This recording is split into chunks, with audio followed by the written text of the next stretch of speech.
Cannabis Common Sense, the show that tells the truth about marijuana and the politics behind its prohibition. It would have been instructed. Hello and welcome to another exciting edition of Cannabis Common Sense. We have a great show for you tonight as our guests banter in the wings here. Right next to me is Mr. Casper Leach over beside, oh, there's a couple of them. There's me. There. We'll get it straight. Anyway, we have a couple of guests tonight. One is Mark Miller to talk about an initiative, about initiatives. So the legislature can't change initiative. Also, we have another guest returning, Courtney Moran, to talk about an upcoming hemp event. And over in the wings, John Cornett's going to play some opening and closing music. Hey, John. Hey, Paul. How you doing? Good to see you. Doing pretty well. We have a little bit of hemp news for you tonight, but as we always do, we're going to start with our infamous dancing cannabis leaves. I feel the force.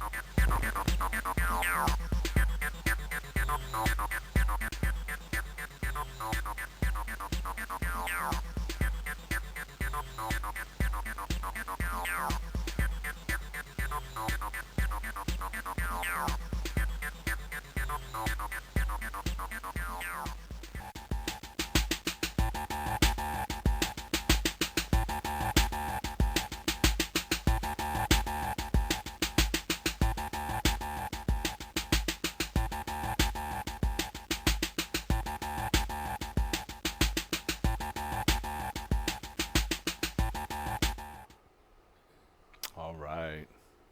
Our first story tonight is about legal cannabis sales. Legal retail sales of marijuana to adults was over $5.5 billion this year, and it's anticipated to total $6.7 billion by the end of 2016. Sales in 2015 are an increase of 184% over the 2014 figures. As additional states enact regulations legalizing adult cannabis sales, we estimate that retail sales could total as high as $21.8 billion by the year 2020. Down in Florida, Floridians will decide on a proposed constitutional amendment this November that seeks to permit the physician-authorized use and distribution of cannabis for therapeutic purposes. Proponents of the measure, United for Care, collected more than the 683,000 signatures required to place the measure on the November ballot, according to the Florida Division of Elections. They confirmed this week. The ballot measure, entitled "The Use of Marijuana for Debilitating Conditions," will appear before the voters as Amendment 2 this November. Passage of the amendment would permit qualified patients to possess and obtain cannabis from state licensed facilities. According to a November poll, 62% of Florida voters say they support the passage of the amendment. According to Florida law, 60% of the voters must approve a constitutional amendment in order for it to become law. In November of 2014, Floridians narrowly rejected a similar amendment which received 58% of the vote, but not the 60% required. For more information, you can go to unitedforcare.org. That's unitedforcare.org. In Maine, they're going to completely legalize marijuana. The campaign to regulate marijuana like alcohol on Monday submitted its petitions to the Maine state officials in support of a ballot initiative to end marijuana prohibition in Maine. The campaign collected 103,115 total signatures and needs at least 61,123 valid signatures of registered Maine voters to qualify for the November ballot. Voters from over 400 Maine towns signed the petition. State Representative Diane Russell joined the campaign for a news conference in front of the campaign's headquarters in Falmouth, Maine. Campaign leaders and volunteers then loaded boxes of the petitions onto a truck and delivered them to the Maine Secretary of State in Augusta. According to campaign manager David Boyer, he said, quote, "Over the past 8 months, we've talked to more than 100,000 voters from across the state, from Kittery to Caribou. Most of Mainers agree it's time to end the failed policy of marijuana prohibition, and they'll have an opportunity to do it this November," end quote. Maine's proposed initiative would allow adults 21 years of age and older to possess up to 2.5 ounces of marijuana and grow a limited number of marijuana plants in their homes. would also establish the framework for a tightly regulated system of licensed marijuana retail stores, cultivation facilities, product manufacturing facilities, and testing facilities. And it would create rules governing the cultivation, testing, transportation, and sale of marijuana. Our next story is out of Puerto Rico. Health officials in San Juan have enacted regulations establishing the distribution and licensed production of medical marijuana in Puerto Rico. Officials expect the new program to be operative by the end of 2016. Patients will not be allowed to grow their own under Puerto Rico's proposal, however, and will have herbal formulations of medical cannabis. Under the current Puerto Rican law, it's a felony to possess any amount of cannabis. Punishment can be 2 to 5 years of prison time and a $5,000 fine in this U.S. territory. An executive order was signed in May 2015 by Puerto Rican Governor Alejandro Garcia Padilla, asking health officials to establish rules authorizing access to medical cannabis and allowing its production. Once the new plan is implemented, patients will be allowed to obtain cannabis-infused products such as oils and pills from state licensed facilities. Out of Tel Aviv, Israel, the administration of cannabis oil extracts high in cannabidiol reduces seizure frequency in children with intractable epilepsy, according to clinical data published online ahead of print in the journal Seizure. Israeli researchers retrospectively evaluated the effects of CBD oil in a multi-center cohort of 74 patients with intractable epilepsy. Participants in the trial were resistant to conventional epilepsy treatment and were treated with CBD extracts for a period of at least 3 months. Extracts in the study were provided by a pair of Israeli licensed growers and were standardized to possess a CBD to THC ratio of 20 to 1. The investigators reported, quote, CBD treatment yielded a significant positive effect on the seizure load. Most of the children, 89%, reported reduction in seizure frequency. In addition, we observed improvement in behavior, alertness, language communication, motor skills, and sleep. The researchers concluded, quote, the results of this multi-center study on CBD treatment for intractable epilepsy in a population of children and adolescents are highly promising. Further prospective, well-designed clinical trials using enriched CBD medical cannabis are warranted, end quote. Other retrospective studies and surveys have previously reported CBD administration to be efficacious in reducing seizure frequency. In 2013, the U.S. Food and Drug Administration granted orphan drug status to imported pharmaceutically standardized CBD extracts for use in experimental pediatric treatment. Open-label safety trial data published online in December in the journal Lancet Neurology reported a median reduction in seizures in adolescent patients treated with CBD that approached 40%. The authors of that study in the Lancet concluded, quote, our findings suggest that cannabidiol might reduce seizure frequency and might have an adequate safety profile in children and young adults with highly treatment-resistant epilepsy, end quote. This study, CBD-enriched medical cannabis for intractable pediatric epilepsy, the current Israeli experience, appears in this month's journal Seizure, medical journal. Here in Oregon, our U.S. Senator Ron Wyden has written a letter that he published online talking about hemp. He says, quote, for millennia, hemp has been used to make everything from paper to rope to soap. George Washington even cultivated it at Mount Vernon for industrial use, but a heavy-handed law is standing in the way of American farmers. Hemp is legal to buy, but illegal to grow. That means producers of hemp-based products spend millions importing this cash crop from Canada instead of buying it from Oregon farmers. And that's got to change. Hemp may be our past, but it's also our future. Ryden said I had a wonderful time at the Industrial Hemp Expo on Capitol Hill this week. The hemp industry is growing by leaps and bounds, and there are many exciting developments. Hemp is an environmentally friendly alternative to everything from wood to cotton, and industrial hemp has the potential to revolutionize our rural economies in Oregon while saving precious natural resources. I'm going to fight and keep fighting to end its prohibition. Thank you for standing with me, in quotes, wrote Senator Ron Wyden. Out of Switzerland, electronically powered vaporizers deliver cannabinoids in a relatively safe and reliable manner, according to data published in the journal PLOS ONE. Swiss investigators evaluated the ability of various types of vaporizer technologies to safely and effectively release THC and CBD in vapor. The researchers reported that electronically driven devices which allow for precise temperature control provided relatively safe and uniform dosing.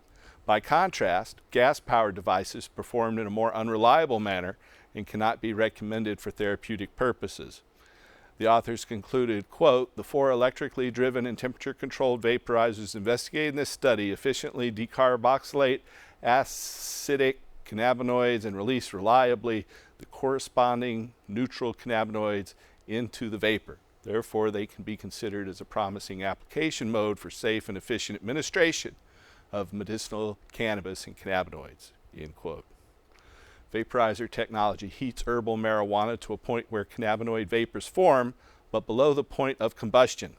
In clinical trials, investigators have concluded that vaporization does not result in exposure to combustion gases and produces higher plasma concentrations of THC compared to smoked cannabis. This study, Medicinal Cannabis In Vitro Validation of Vaporizers for Smoke-Free Inhalation of Cannabis, appears online in PLOS One. That's the end of our hemp news segment for tonight. Mr. John Cornett standing by to sing us a song. Hey, Paul, thank you very much. This is an old song I wrote not too long ago, really. It's for, there's a friend of ours around here. We call it Candy Man. His name is Gary, but we call him Candy Man because he goes around giving us all this candy he makes from hemp and from cannabis. And, man, we have a good time and consuming it at all our rallies and stuff. So I wrote this little song for him.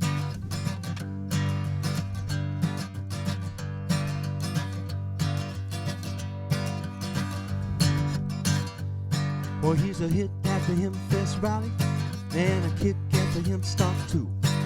Strutting his fudge and brownies, and he wants to share with you. 'Cause he's the candy man, a sugar shaking fudge baking brownie baking son of a gun.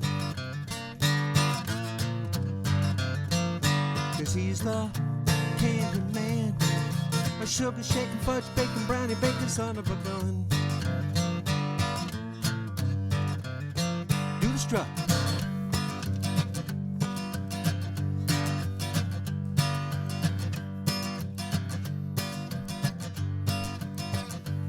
He's got a cannabis recipe, coconut and chocolate too.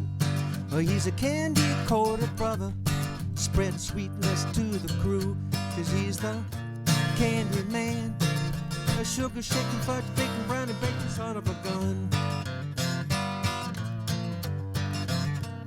'Cause he's the candy man, a sugar shaking fudge baking brownie baking son of a gun. Do the strut.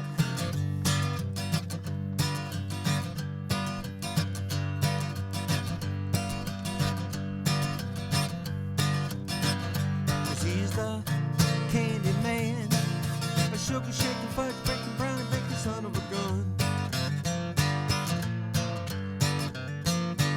He's the candy man, a sugar shaking fudge baking brownie baking son of a gun.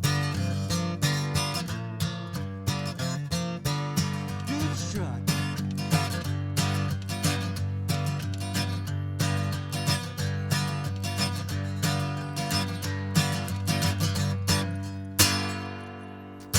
All right, thank you. I saw the candy man in our office today giving away some free candies to some medical patients. So That was an excellent song. John It always is. does a nice job. he does indeed. Welcome, Casper. Thank you. Welcome, Mark Miller and Courtney Moran. Thank you. So, Mark, you are circulating a petition. You want to explain to our viewers the significance of your petition? Yes, we're passing around a petition for a constitutional amendment that says if the voters pass an initiative and the legislature wants to change that initiative law, they have to send it back to the people for a majority vote to approve it. Uh-huh. Now that's important because for the first time in legislative history in the last 2 years, the Oregon legislature both changed and repealed a citizen initiative and then kept us from having a referendum by declaring an emergency. That has never occurred before, and it happened on cannabis legislation. You want to explain that? Well, it's a complete change from the tradition of the legislature. In times, since the last 90 years and almost the entire history, whenever the people voted an initiative through, the legislature never changed it. If they did want to make changes, they would go back to the voters with the proposal, and the voters would engage in a vote for referendum to pass it or not. They completely changed that in the last 2 years. For the first time in history, the people voted, passed an initiative, the legislature changed and repealed it, and then made it so the people could have no say in it. Yeah, by declaring it an emergency. Right. We have a constitutional amendment that says they can no longer do that. They should start respecting the legislative tradition they've always had in the past. If the people pass an initiative law and the legislature wants to change it, they have to send it back to the voters for approval by majority vote. It's a great idea. So how can people find out more about the initiative? Well, we do have a website, www.restoretheinitiative.org, and there we have a slideshow which completely explains how the legislature and the governor, for the first time in history, have done this, and it's actually part of a national effort to invalidate initiatives in all the 27 states that have it. And so people have to realize that if they want their vote to count, we need their signatures on this petition to get on the ballot. Now, we've just gotten over the first 1,000, what are the Secretary of State calls the wet signatures, people actually signing. And we're about to submit them to the Secretary of State, and that will allow a new mechanism that's never been available before to be used. Instead of having a lot of paid petitioners, we can use what's called the e-petition, an electronic petition. People can go to a website or a Facebook page, which we'll be posting once we're authorized, and there they can download the petition form, sign it, and then if they just affix a stamp to it and mail it to the address we're going to have, we then turn them into the Secretary of State. And a constitutional amendment requires many more signatures and many more people voting than a referendum or just a plain initiative. And that's the way it should be. You don't change the Constitution lightly. And this is going to be necessary because if we go ahead and pass another initiative law on cannabis or any other topic, $15 an hour, changing voting laws, gun laws, GMO, anything. right? Unless our measure passes, the legislature has now set a pattern of interference that if they don't like it for whatever reason, or they don't think the public supports it, or they don't think they understand it, they can reject it, and the public has no say. There's an arrogance occurring amongst the legislative leadership in this session that hasn't been seen before. They think the public isn't capable of making sophisticated decisions. That ignores the history here of always going back to voters with changes and getting approval. But it's more insidious than that. All of a sudden on this one issue, unlike death with dignity, unlike punishment, crime and punishment, or any other major issues, all of a sudden they feel that we're not capable of appreciating a sophisticated issue. But the public has always been ahead of the legislators here. Keep in mind, you and others approached the legislature barely begging them to come up with a legal model.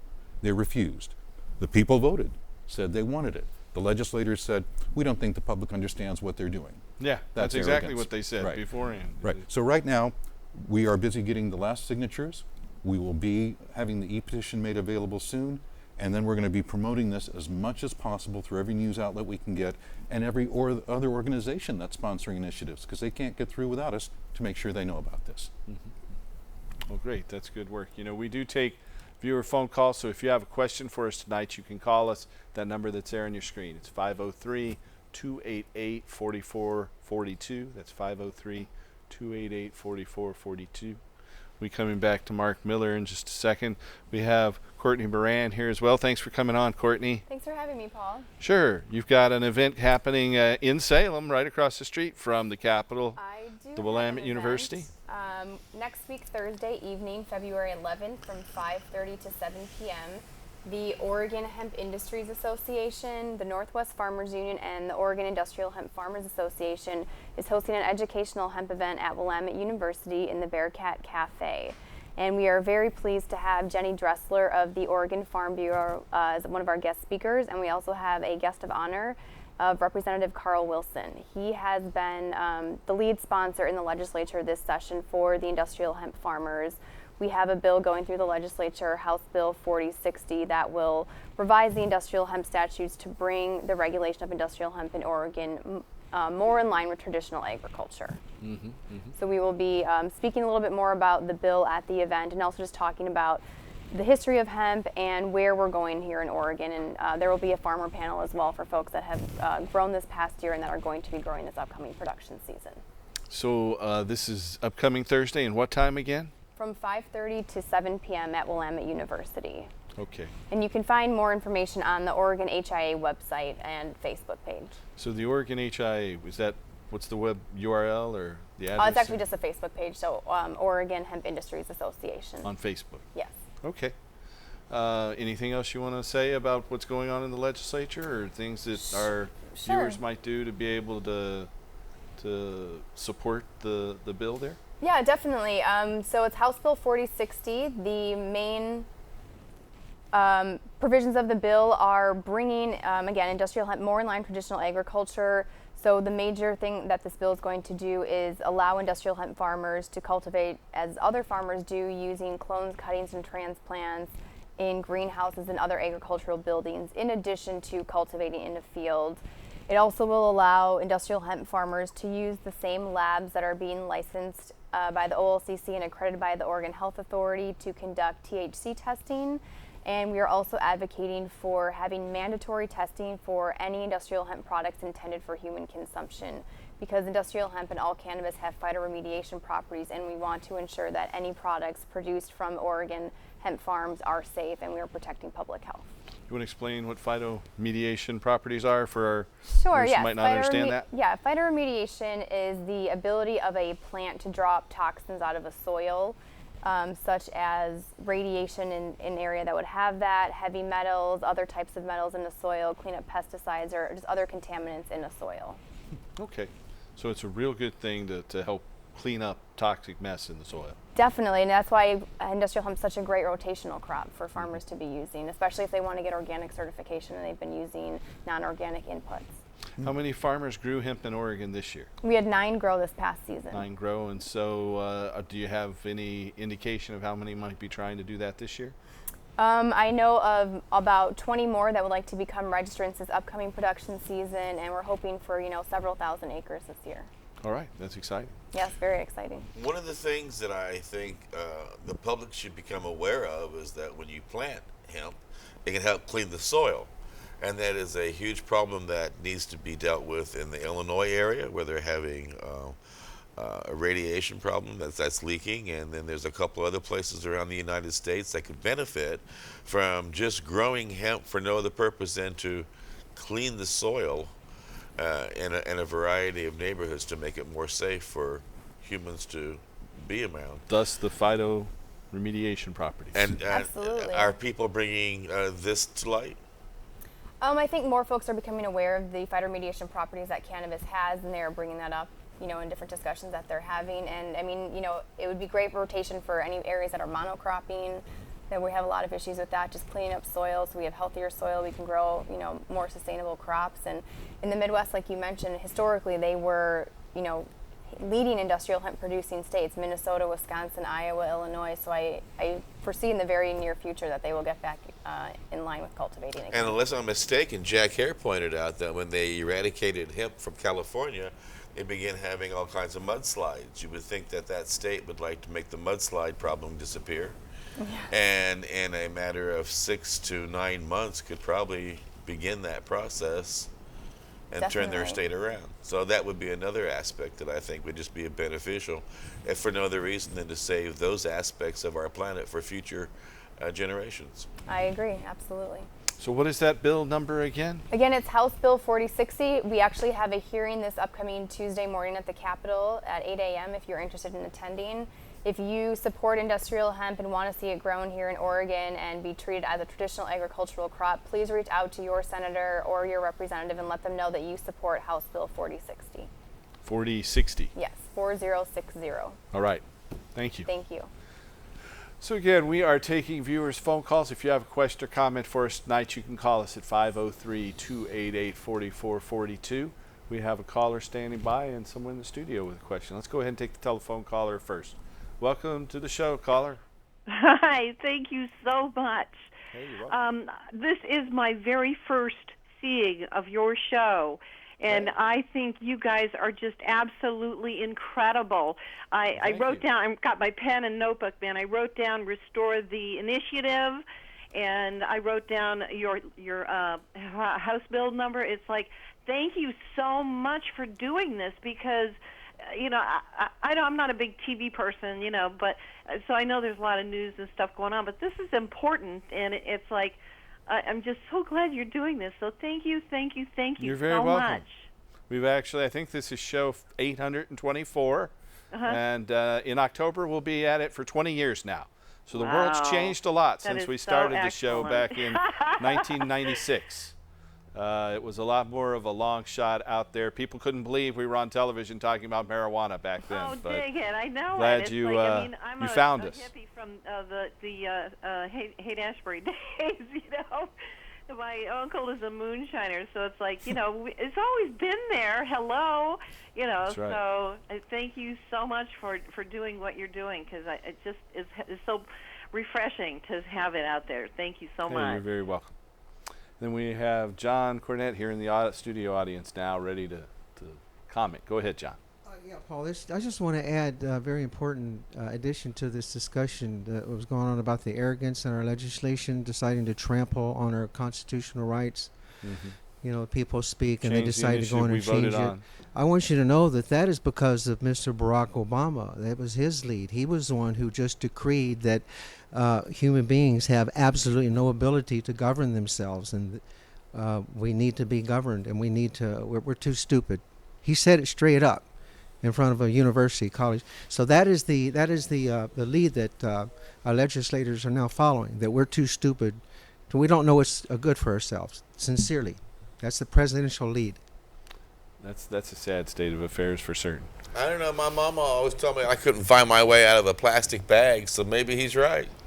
I don't think so. I think we do have that ability. And so, right here, speaking of industrial hemp, we have what we call our hemp flame of freedom. This is a little bit of hemp oil with a hemp wick. And this is the main reason that I believe marijuana was criminalized. They came up with the whole marijuana myth so that we can't use hemp oil as a fuel. You can take this oil, pour it right into a diesel engine, and turn the key and drive. You can make it burn a little hotter if you add some ethanol. And it's a very great potential fuel. Also, the fiber from the stems and the protein left over after the seeds are pressed. As we mentioned at the start of the show, Ron Wyden posted to his website this week in support of industrial hemp legislation. So, as Courtney said here, we urge you to contact your state legislators in Salem and have them get behind House Bill 4060. And so if you have a question for us, again, you can call us at 503-288-4442. We have a film clip of a legislative session or a legislative hearing around changes to Measure 91, that the legislature changed it in the last legislative session. There's a short session that just started this week, and it goes for 40 days. And there was a hearing that a number of us went to this week, and we have State Senator Floyd Przansky in this video clip. So watch this, and we'll be right back. Quickly, it is the 4014-2 amendment. Excellent. There's Senator Przansky. Thank you, Madam Co-Chair. I have a number of amendments that I've been asked to draft. I'll just briefly go over what those subject matter is, because there still could be work needing to be done. One is regarding the Oregon Indoor Clean Air Act. This is one of the areas that we've been hearing from individuals wanting to potentially have exemptions for such as cannabis cafes. And so that's one that we will be working on. That is currently the -4 amendment, which is not up on OLS yet because we haven't complied with, or haven't asked all the stakeholders to weigh in on those yet. The -7 deals with distance requirements as to dispensaries, as well as recreational. If I remember correctly, this is the one to actually address an issue that came up after we finished our work this last session. Some locales have actually misinterpreted what we had said was our intent, that we were going to say that a recreational facility could be within 1,000 feet of a medical facility, and we had set up what I thought was a distance of 1,000 feet from each medical to medical versus rec to rec, and somehow at least one community has taken it and said that they could actually have that same distance requirement between the two. When we talked early in the session, when we were putting the bills together, we wanted to ensure that you could actually have an operator have both side by side if they wanted to. So that's wanted to give clarification to ensure that the local authorities are following the policies of the state. There's another distance requirement, one to give some flexibility to the Oregon Health Authority and siting of dispensaries. Currently, they have to be outside of 1,000 feet of a school. There are some situations that have been brought to my attention where you could actually have a geographic or physical barrier between that 1,000 feet that would allow for potentially siting of these facilities closer than 1,000 feet. So in other words, with the way this is now currently written, that no matter what, they'd have to be at least 500 feet from each other. But if there's something like a freeway, a waterway, some type of physical barrier that would keep students from being able to just have direct access to that facility, that would give some flexibility for some communities. Lastly, I know that in the area that we're working on crime and parole and probation, there was a issue that came up that was not covered in some of the primary bills regarding work release. This is a program that are alternative sanctions where a person can be placed out on work release, and we want to ensure that they would be treated the same as if they were on probation or on parole or post-prison supervision. Okay. Thank you. And Madam Co-Chair, did you want us to also ask Mr. Mayor for clarification on what he's presented, or did you want to wait? I think now that people are talking about their amendments, why don't we have people talk about their amendments, and then, yes, please do. Yes, sir. Thank you, Madam Co-Chair. Madam Co-Chair, Representative Olson has a -2 amendment to Senate Bill 1511, which clarifies that marijuana is not defined to mean a product containing non-psychoactive cannabinoids intended to be applied to a person's skin or hair if the concentration of the cannabinoids in the product is 5% or less than 5% of the weight of the product. So, yes. So lotions. Right, for lotions. Got it. In addition, Madam Co-Chair, I'm working on hopefully a short amendment that at the request of Mowgli Homes to have OHA do a request for a proposal for a research project on medical marijuana. And I'm also working, try to work as quickly as possible, on standards around concentrates. I've been in discussions with various folks on that. Great. Rep. Wilson and then Rep. Helm. Thank you, Madam Co-Chair. I'm not going to be specific right now about what I plan to do, but most... Okay, so there's some excerpts from just what you were talking about, Mark, where they're contemplating changes to their changes. And they'll probably declare an emergency on 1511 as well. You think so? What do they mean by an emergency? There are two types of emergencies. One is in the legislature itself, where they can use it to fast-track a bill. And that's a very common practice. It winds up speeding up legislation, sometimes bypasses Ways and Means and others. But it's different when they go ahead and declare an emergency measure on an initiative. That had not been done before. Well, it had been done once before in 1927, but the governor was having none of it. He vetoed it. And for the next 90 years, the legislature respected that tradition until we came to this topic. So what's different about marijuana? It's a very good question, because on other highly controversial issues, they weren't afraid to come back to the voters. Like death with dignity. Death with dignity, the various punishment measures were mandatory minimums. And the initiative historically brought us equal rights for women, direct election of senators, home rule, recall of officials, and all in their time controversial, but the legislature always brought it back to the voters for a discussion. Sometimes voters rejected, sometimes approved it, but there was always this back and forth in the marketplace of ideas for elections. Maybe we get to compliment Harry Anslinger on his incredible 70-year campaign to demonize marijuana and making it a racist issue that a lot of people can't get past. But somehow or another, this one issue, they feel the voters just can't handle it. Well, maybe the politicians who pass this should get involved with the euthanasia program. But to create a constitutional crisis like this, where now any initiative, past or future, might be negated, is creating a massive crisis that we're going to have to resolve and make sure that when you vote, it counts.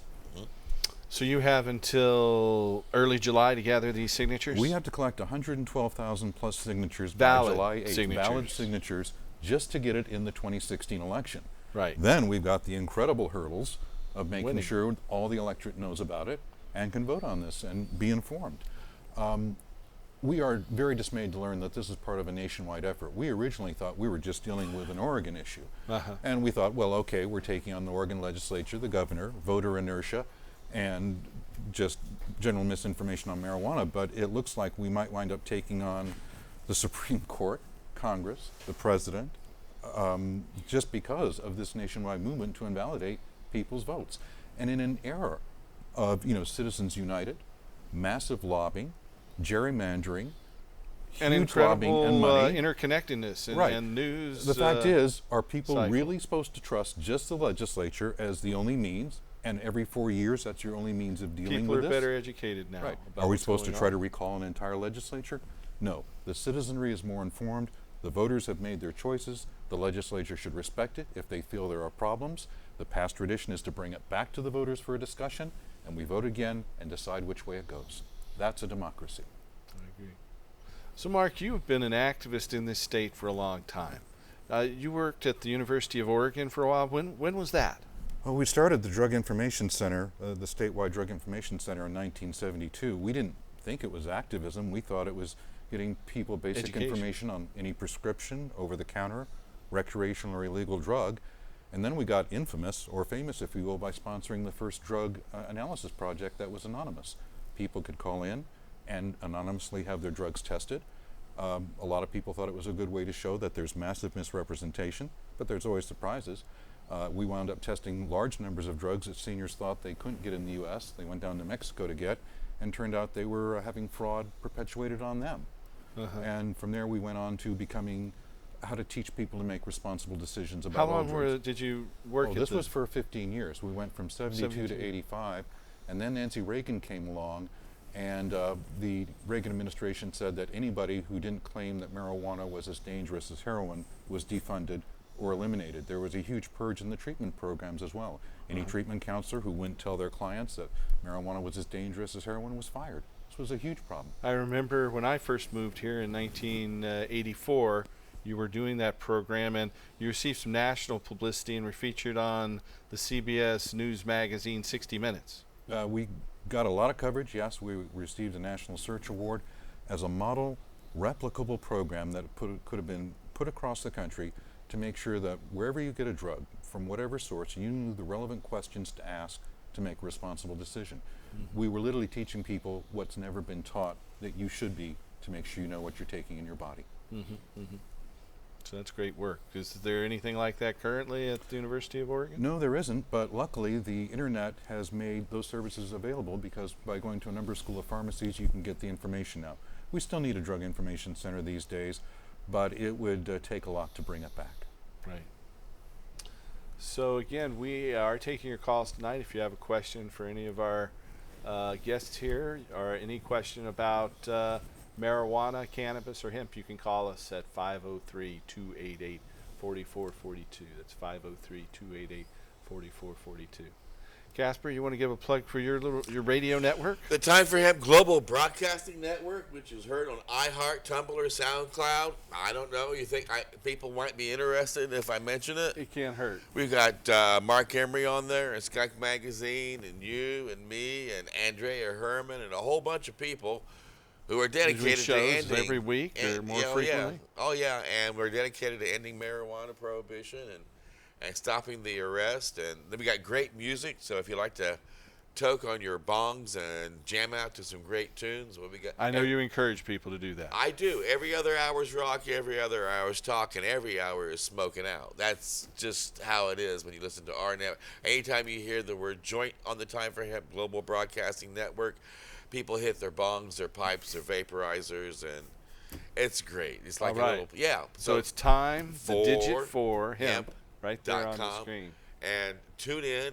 We don't have the presidential debates, but we do have a lot of great information. Have you been watching the presidential debates? I did watch last night's the one-on-one between Hillary and Bernie. I listened Bernie, to that. wasn't that Larry Sanders and Hillary talking to each other? It was something. It was something. And then the Republicans. You know, I'm got very happy to see Bernie has gotten behind ending the scheduling of marijuana. That's I have said for many years right here on this show that when a major party candidate gets behind ending marijuana prohibition, they have the potential, just like FDR did in ending alcohol prohibition, to build a huge coalition. You know, FDR ended alcohol prohibition and built the biggest majority that Democrats ever enjoyed for the longest time in the Congress, and made a number of progressive changes. And I think perhaps Mr. Sanders stands a chance of doing that again this time. Bernie's all excited about getting the prison system all turned back around and getting the nonviolent.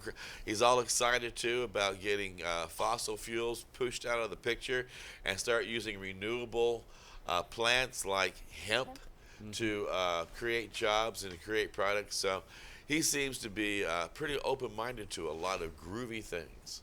Thank goodness. You know, you mentioned great music. We had there's been a number of losses over the past few months. We've had some changes recently, haven't we? David Bowie was lost, and then just in the past week, we saw Paul Cantor of the Jefferson Airplane, the Jefferson Starship. One thing that few people may know is that Paul Cantor mounted a constitutional challenge to marijuana prohibition. He was arrested in Hawaii in October of 1969, and he went to the Hawaii Supreme Court, and they almost overturned the marijuana laws in Hawaii. They appealed it to the U.S. Supreme Court. In Hawaii, they had a 3-2 vote in terms of overturning marijuana prohibition. He almost did it if he just swayed one more. Then they took it to the Supreme Court. This is the case, the transcript that he did it. But we used some of this, and then later this was used as an example in the Alaskan case, Raven versus State, and in the Michigan case, Sinclair versus the state of Michigan, that actually overturned their state marijuana laws independently twice. So one thing that none of the tributes to Paul Cantor passing mentioned, that he's also a cannabis activist and worked to change the laws on that through the court process. So this is just a little reminder out there. And today our Earth lost a little wind and fire too. That's right. Another person is gone there. So that is definitely unfortunate, but time keeps passing on. Courtney, so I'll put you on the spot. What else is going on with hemp in the state and the nation right now? I mean, just like you mentioned, Ron Wyden and Representative Blumenauer are getting really supportive of the Industrial Hemp Farming Act. They've been leading the charge. It's been very, very inspirational to see that happen. Of course, we got 72% of the vote here in Portland for Measure 91. You'd think with that kind of vote they wouldn't be able to change the law. But they haven't been able to get any major changes through. The banks are still closing down cannabis businesses' accounts, and but it's good to see they're out there trying and pushing that. We should put a list of politicians' names on a website or two of who we'd like to see voted out of office, so that we can make it a point to have good candidates run against them that other people can get behind, and then let these politicians know we mean business. Our vote is going to say goodbye to you. Ask them if they support the initiative and the people's vote. Exactly. Exactly. Right. I would say one positive thing about all this happening, though, is that it's getting a lot of folks out and speaking with their government, going to Oregon Health Authority Rules Advisory Committee meetings, having medicinal patients talk to them about their needs and what the rules are not providing for them right now. People are going down to the Capitol, testifying before the legislature, really getting out and communicating with the lawmakers and explaining to them what we need as a community and how we want to be regulated. And they're listening, and it's great. I mean, with our industrial hemp bill, House Bill 4060, we have 4 chief sponsors: Representative Carl Wilson, Representative Al Hoyle, Representative David Gomberg, and Representative Ann Leininger, and we have 14 additional bipartisan co-sponsors on the bill. So this really is a exciting, dynamic time for cannabis in Oregon. It can be, but there are still a few pinheads, like the banks, as you mentioned, who just can't seem to become part of the new movement, the new industrial age of hemp, the new Well, they revolution claim of it's medical marijuana. these federal laws. Fortunately, our Oregon delegation, led by our senators and Earl Blumenauer, are trying to change that at a federal level. But, Obama could deschedule marijuana himself, and Blumenauer has asked him to do that. But Representative Cohen said when talking to Obama, he says he's not going to do it. He's not going to make changes. If they can get a bill through the Republican-dominated Congress, get it to his desk, he would sign it, but that's not happening. Mm-hmm. So the Republicans aren't going to help us on that regard, unfortunately. See, again, we are taking your calls tonight, and we have a caller. Welcome to the show, caller. Good evening, people. Excuse me. I just had a little bite of some spicy food here. It's killing me. All right. Hey, I want to find out where I can sign the petition that Mark Miller has, because I don't have internet. So good. We do have a number of authorized agents around the state who are able to gather signatures. I would suggest going to the website, take a look at I don't have internet. Oh, sir. All right. You got a phone number? Yeah. Wait, can we leave some petitions at THCF, and they can come down and get them there? What do you say, Mark? It's your... Okay. 503-709-8430. Give me a call. We'll get to you. Okay, wait. I didn't have my pen. Say that ready. again. No, you were gonna 3 give me times something. slowly. Say that again, please. 503-709-8430. Once more, 503-709-8430. One more time. 503-709-8430. Contact me direct. We will find you. We'll get a signature to you. In fact, if audience members tonight want to sign the petition, we brought the forms. The burden is incredible. We have to get more than 700 signatures every single day from now till July 8th to pull this off. Yeah. So we need every Is signature. that the minimum number to reach? The minimum number. To reach the minimum, and you're going to need more than that. Yeah, so exactly. you really need more than 1,000. 200,000, really. Yeah. So I can't overemphasize how much help we're going to need and every bit of support. What was that, sir? When do you have to have the petition submitted to the state? We have to have, well, the first 1,000 signatures we already have. We're good there. But by July 8th, we have to have submitted more than 120,000 valid signatures for a constitutional amendment. It's a huge burden, but we're going to be promoting this e-petition process as much as possible. And it looks like we're going to have another alternative for people who don't have the internet. Thanks for pointing that out to me. Yeah. By the way, I heard a little bit of a news blurb about 2.5 years ago now on Channel 6 News here in Portland. But, they fill up the end of a newscast when it's a slow news day with insignificant facts and stuff. And they said that 46% of American households are not connected to the internet. Now, that was 2 years ago, but the true unemployment rate is somewhere around 22%. If you count all the people that can't find work and so on and so forth. But, a lot of people who probably could afford an internet or a computer. By the way, I just wanted to point out the ignorance of that state official when he was mispronouncing cannabinoid.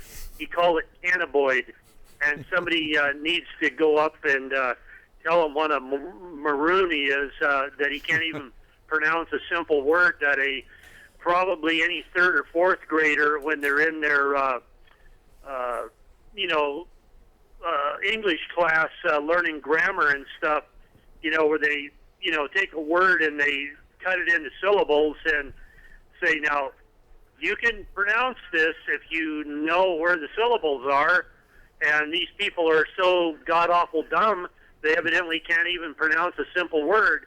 And by the way, he isn't the only person I've heard mispronounce cannabinoid.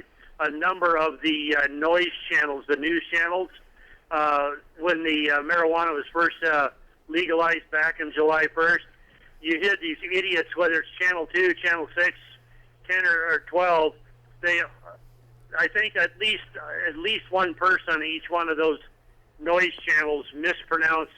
They pronounce it cannaboid instead of cannabinoid. So these people are somewhat functionally illiterate, because I'm one of the dumbest guys I know, and even I could figure out how to pronounce the word, without somebody telling me how to pronounce it. Yeah. So it just goes to show you, maybe these people in the state legislature that want to screw with your and my lives unnecessarily haven't got the brains to probably pour pee out of the boot if the instructions are written on the heel, evidently.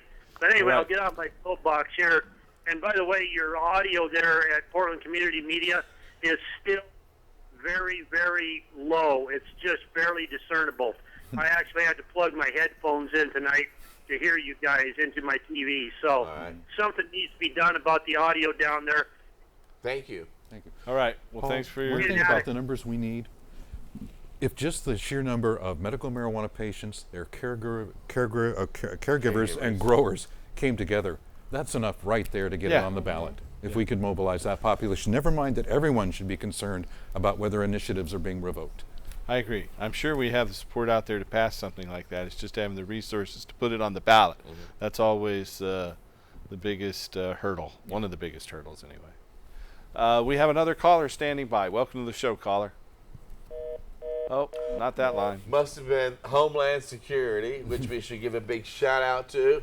National Security Agency, hello. Yeah, send our love to Sergeant Peter Johnson and his lovely wife, Anita. And I guess Sheriff Pat Garrett out there in Washington County likes to block the sound out to that guy, and the people in Washington County don't get to hear this very well. So I guess you have to turn your TV up pretty loud. One thing I want to point out is that if you are a loved one or looking for a doctor to help you obtain medical marijuana, we have a referral line that can help you find a doctor anywhere in the United States. You can call us at 1-800-723-0188. You can call us anywhere in North America at 1-800-723-0188. If you need help locating a doctor, if you're here in the Portland area, you can call us at that number, local number just popped on your screen. It's 503-281-5100. That's 503-281-5100. Well, we're down to just about 3 minutes left to go here. Courtney, let's hear again about your event. Okay, the event is next week, Thursday, February 11th from 5:30 p.m. to 7 p.m. at Willamette University. In the Bearcat Cafe, we have Jenny Dressler from the Oregon Farm Bureau and Representative Carl Wilson as our guest speakers, and we also have a farmer panel. We hope you'll be able to join us to learn a little bit more about industrial hemp in Oregon. Thanks for coming on and promoting that. And Mark, let's give them that phone number and website again so that our... Right, it's on the TV screen, www.restoretheinitiative.org, or reach me at 503-709-8430, and let's make sure that your vote counts when you get out there, and make sure that the legislature starts respecting your choices.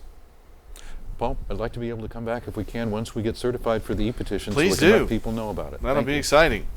That should be Certainly very soon. wish you the best, and we'll try to assist to the best of my ability. Thank you. Certainly an important issue, especially given the changes we've seen to the marijuana law that we passed here just 18 short months ago, or not quite that much. And with Valentine's coming up soon, a nice way to maybe help bring an end to the war on drugs is to reach out and love. So I would encourage everybody who's listening to hug a DEA agent and let them know we care. Or at least hug each other. That can't hurt, right? Love the man. So we are just about out of time here. We want to thank you folks for watching. John Cornett is standing by in the wings and ready to play some more music. You got a 2-minute song for us, John? I sure enough do. All right. Waltz. You'll see. Thanks for watching. Tune in next week and help us restore hemp. What the world needs now is love, sweet love. It's the only thing that is just too little out. What the world needs now is love, sweet love. No, not just for some, but for everyone. Lord, we don't need another mountain. There are mountains mountains and hillsides, enough to climb. Oceans and rivers, enough to cross till the end of time. What the world needs now, love, sweet love. It's the only thing that there's just too little of. What the world needs now, love, sweet love. No, not just for some, but for everyone. Lord, we don't need another meadow. There are cornfields and wheat fields enough to grow. Sunbeams and moonbeams enough to share till the end of time. What the world needs now is love, sweet love. No, not just for some, but for everyone.